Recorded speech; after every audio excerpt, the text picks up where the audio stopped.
just a quick little clip about the difference between a chemical reaction and a nuclear reaction. So here's a couple examples of chemical reactions. One is to mix oxygen and hydrogen to get water. Well, oxygen comes like this, diatomic molecules, we write as O2, plus hydrogen, which is also diatomic. And then as you know, water is H2O. But of course, when you write it like this, you notice that there's a problem because there's two oxygen atoms over here in the O2 molecule. But there's only one of them there. And so what we need to do actually is do what's called balancing this. And so we need to say that there's two water molecules. So now there's two oxygen molecules here and two here, but now we've thrown off the hydrogens. So we're going to have to put a 2 in front here to now balance it. So you can see we have the same number of each type of atom on both sides. And so the atoms just shuffle around and share electrons. That's kind of what chemical reactions are about. Let's do another one where you burn propane. Well, you burn anything you combine with oxygen. So we'll have propane, C3H8, plus oxygen, which gives, when you burn hydrocarbons, you tend to get carbon dioxide in water, CO2 plus H2O. Okay. Well, now we can play the same game where you go to balance this. So you got 3 carbons over here, so we probably better make 3 of these. So now those are good. You notice we got 8 hydrogens here, but only 2 there. So we probably better put a 4 here. Now the carbons are good and the hydrogens are good, but now we better count the oxygens. So we got 4 oxygens here and 6 there, for a grand total of 10 oxygens. So we better have 5 O2s then, and then we have the thing balanced. So those are 2 balanced chemical reactions. Notice that you have the same type of, same number of atoms of each element on both sides. That's different from a nuclear reaction. So let's look at an example. This is called an alpha decay of what's called polonium-210. And so polonium, this is a great big nucleus with 210 is the number of protons plus neutrons, what's called the mass number of the material.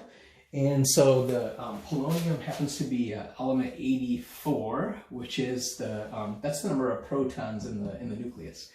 And what happens is this is an unstable enough type or isotope of polonium that what it does, it's so unhappy being polonium-210, it sort of has an inappropriate number of neutrons for how many protons it has. And so what it will do is it will give off what's called an alpha particle, which is really nothing other than a helium nucleus. So it just spits out this helium nucleus, which has 2 protons. And so what that means is, well, if you have 84 protons and you just spat out something that has 2, well, then there's got to be 82 left. And then this is the grand total number of protons plus neutrons. Well, so if you spat out 4 of those, then there must be 206 left here. Well, if you look up what has 82 protons, that's lead. Lead 206. And so what you've done here, it looks like alchemy. You've started with, there's a polonium nucleus here, and there's no more polonium. Now you have a helium nucleus and a lead nucleus. Right?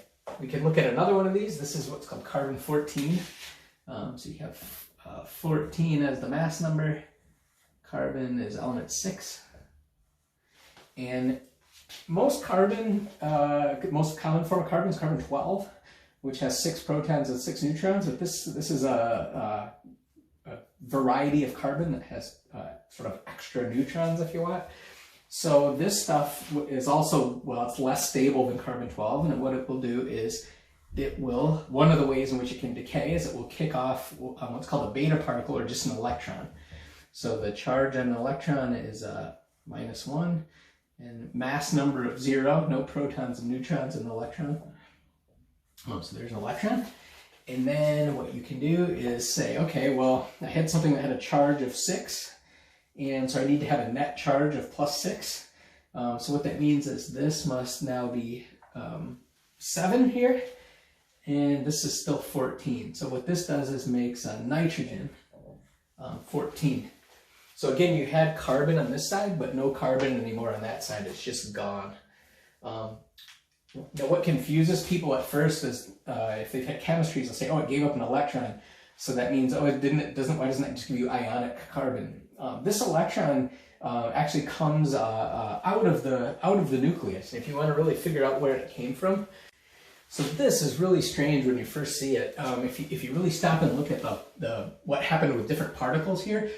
So carbon 14 has 6 protons and 8 neutrons.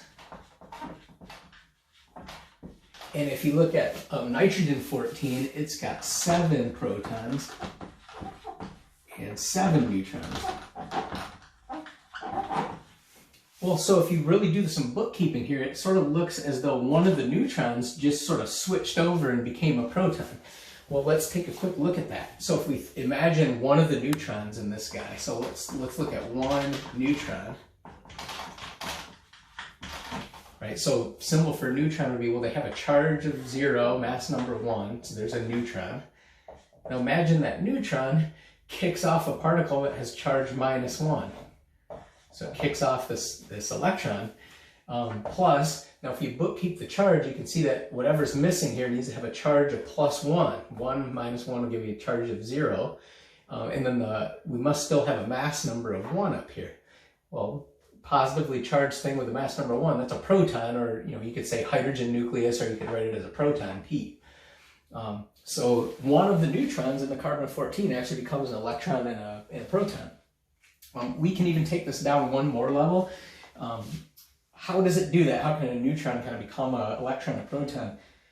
Neutrons are made up of what are called quarks, 2 downs and 1 up. And so if we take a look at one of the down quarks in a neutron, so I'm going to erase this real quick. If you take a look at one of the down quarks, down quark has a charge of -1/3 d, and then it becomes what gives off an electron, -10 e minus, plus, now again, if you bookkeep the charge, you got -1 here, but we need to end up with a net charge of -1/3. So this basically needs to make a particle that's got a charge of +2/3, and that is what's called an up quark. And so what happens is, in one of the neutrons in carbon 14, one of its down quarks becomes an electron and an up quark. So if you take it down kind of to that micro level. So again, these are chemical reactions and nuclear reactions. In a nuclear reaction, you're actually changing the nucleus so that it's no longer the same element. Whereas in a chemical reaction, you're just shuffling around where the atoms are, but you still have the same number of each type of atoms on both sides.